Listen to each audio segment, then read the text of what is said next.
Upline को बताइए, मियाँ बीवी झगड़ा करते मत बैठिए। और पावर ऑफ यूनिटी में बहुत ताकत है। अगर मियाँ बीवी मिल के दोनों जन ने बिजनेस किया, कहीं पे जाए दोनों जन बिजनेस करेंगे तो अपन आत्मसमर्पण यानी डाउनलाइन के आत्मसमर्पण करो, अपलाइन की इधर समर्पण करो, सब में समर्पित हो जाओ और अपना टीम का साइज बढ़ाते जाओ। Good MC.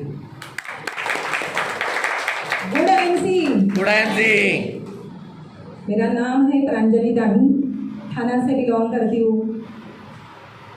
बहुत अच्छा लग रहा है कि बहुत दिन के बाद फिर से आईएमसी वाले सब इकट्ठे आए हैं, क्योंकि कोरोना के वजह से हम लोग सब बिछड़ गए थे, लेकिन अभी फिर से इकट्ठे आए, बहुत अच्छा लग रहा है। मेरी ग्रेट अपलाइन है सुबोध जाधव सर जी, वर्षा मैम, युवराज जाधव सर, डॉक्टर अमोल कदम सर, सरिता मैम, डॉक्टर हर्षद सर, लता मैम, और हमारे सबके माँ बाप संदीप शर्मा सर जी और लता मैम के लिए जो उत्तर चाहिए।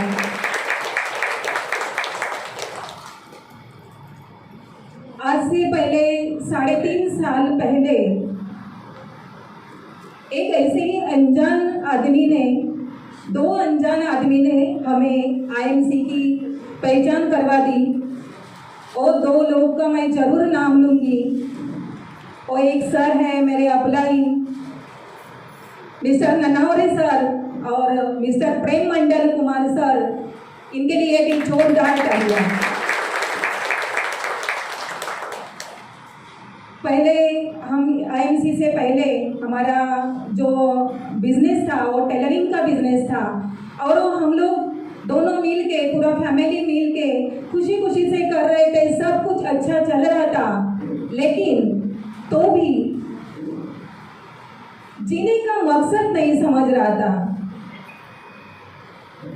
सिर्फ काम कर रहे थे, थक रहे थे, लेकिन क्यों जी रहे, ये सब काम क्यों कर रहे, ये कुछ समझ में नहीं आ रहा था। आईएमसी में आने के बाद सपना क्या होता है, क्यों जीने का है, ये सब समझने लगा। पैसा क्या होता है, नाम क्या होता है, ये भी समझने लगा। क्योंकि पहले जो बिजनेस कर रहे थे तभी दुकान और घर, दुकान घर, दुकान में आने वाले लोग खाली पहचान रहे थे। लेकिन आईएमसी में आने के बाद बहुत लोग पहचानने लगे। बहुत अच्छा लगता है बोलने के लिए कि बहुत लोग हमें पहचानने लगे, हमारा नाम लेने लगे।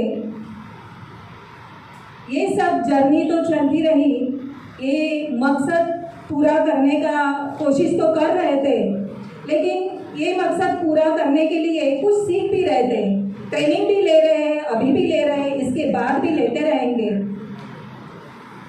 ये ट्रेनिंग में से कई चीज़ें मुझे अच्छी लगी और वो मैं फॉलो करती रही और वहाँ से यहाँ तक आके पहुँची। जब हम लोग नए प्रोस्पेक्ट को करने के लिए सोचते हैं कि ये इंसान को मैं मेरे बिजनेस में लाएगी, ऐसा जब सोचते हैं तो डायरेक्ट उसको जाके बिजनेस का या बीवी का बातचीत करने का, थोड़ा पोस्टपोन करने का, उनके साथ पहले एक चीज करनी रहती है, वो फ्रेंडशिप।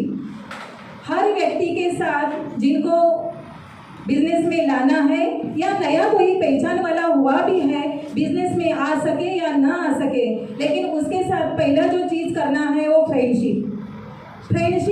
ये एक रिश्ता ऐसा रहता है, बहुत गहरा रहता है और बहुत प्यारा रहता है और ट्रांसपेरेंट रहता है। ये फ्रेंडशिप का रिश्ता बहुत ट्रांसपेरेंट रहता है। अभी फ्रेंडशिप कैसी करनी है, उनका नंबर तो हम लोग अभी लेते हैं, हर जन के पास मोबाइल है तो पहला तो नंबर लेते हैं। नंबर लेना देना हो चुका तो उनके साथ थोड़ा हर 4 दिन के बाद थोड़ा बातचीत करने का, उनको अच्छा सा एक मैसेज भेज देते हैं, कुछ ना कुछ ऐसा अलग अलग उनके साथ एक रिलेशन बनाने का कोशिश करने का। फ्रेंडशिप एक बार अच्छी हो गई, कभी कभी उनको मिलना, कभी उनको जो भी चीज़ कभी मोबाइल पे उनका स्टेटस देखा तो उनको अप्रिशिएट करना, ये सब चीज़ें करनी पड़ती है। उसके बाद अगर फ्रेंडशिप धीरे धीरे धीरे आगे जाएगी तो रिलेशनशिप तो बनती ही बनती है, अपने आप बनती है। अभी रिलेशनशिप क्या होता है? रिलेशनशिप मतलब एक अपना बॉन्डिंग हो जाता है, दोनों का, दोनों फैमिली का एक बॉन्डिंग हो जाता है। अभी एक रिलेशन का मैं एग्जांपल दूंगी कि रिलेशन मतलब ऐसा होना चाहिए कि अगर 12 बजे के बाद भी कई कारण के लिए उनको हम लोग फ़ोन करते हैं तो उनको बुरा ना लगे, अगर उनका फ़ोन अपने को आता है तो भी बुरा ना लगे, ऐसा रिश्ता होना चाहिए। इसको बोलते हैं रिलेशनशिप। फिर आना जाना ये सब चालू होता रहता है। फिर धीरे धीरे देखो रिलेशनशिप के और एक उदाहरण मैं दूंगी जो मेरे बारे में हुआ है। देखो कैसी रहती है रिलेशनशिप। जब भी अभी 2-3 महीने पहले अपने सबके महागुरु एम्बेसडर स्टार हो गए, सबको पता है, संदीप शर्मा सर जी। जिस दिन ये न्यूज़ रात को आई तभी कम से कम 12 बज गए थे, 12 से 1-2 मिनट कम था। फिर हम लोग अभी रात को वैसा खाना खाने के बाद थोड़ा अपन ये करते हैं, वॉक करते हैं, वैसे ही मेरा वॉक चल रहा था, ये घर में थे।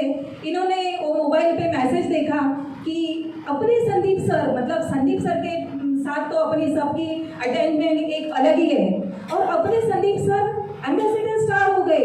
इतनी खुशी हो गई, इतनी खुशी हो गई।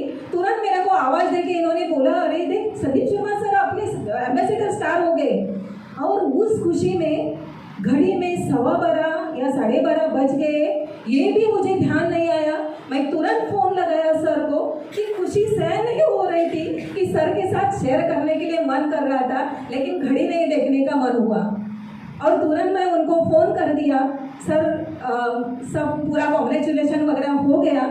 फिर बाद में देखा तो अरे बाप रे, इतने बज गए थे। फिर कैसा ही लगा कि इतने देर से मैं सर को कैसे फ़ोन कर चुकी।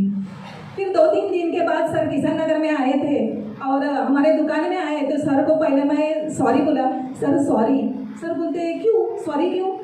मैं बोला सर उस दिन मैंने बहुत देर लेट आपको फ़ोन किया। अरे मैम यही तो रिलेशन होता है।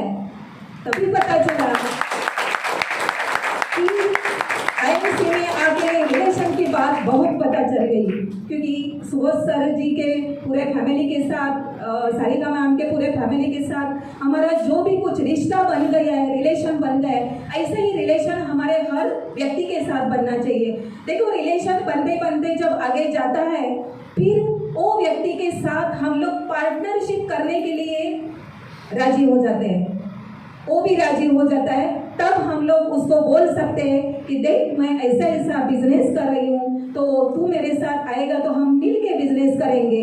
ये पार्टनरशिप होता है। अभी एक बार पार्टनरशिप हो गया, काम धीरे धीरे शुरू हो गया, उनको भी अच्छा लगा काम करने के लिए, मुझे भी अच्छा लगा और अच्छे से काम कर रहे। फिर बाद में चौथा स्टेप आता है वो लीडरशिप। लीडरशिप इसका मतलब फिर बाद में होता है कि हम लोग हक से बोल सकते हैं, हाँ ये अभी तुझे सुपरस्टार लेवल हासिल करना है, अभी गोल्ड स्टार हासिल करना है, अभी चेयरमैन स्टार हासिल करना ही है इस महीने में। ये हमारा उसके साथ होने वाला लीडरशिप होता है। ऐसे 4 स्टेप में अगर काम करोगे तो हर व्यक्ति जिनके पास आप जाओगे वो जरूर आपको ज्वाइन हो जाएगा और ज़रूर बिजनेस करेगा, और हम लोग सब मिलके ये आईएमसी बिजनेस बहुत अच्छे से मेंटेन कर सकेंगे। और जिस मुकाम पे जाना है सीपी तक, तो ज़रूर सब जन जाएंगे। Thank you.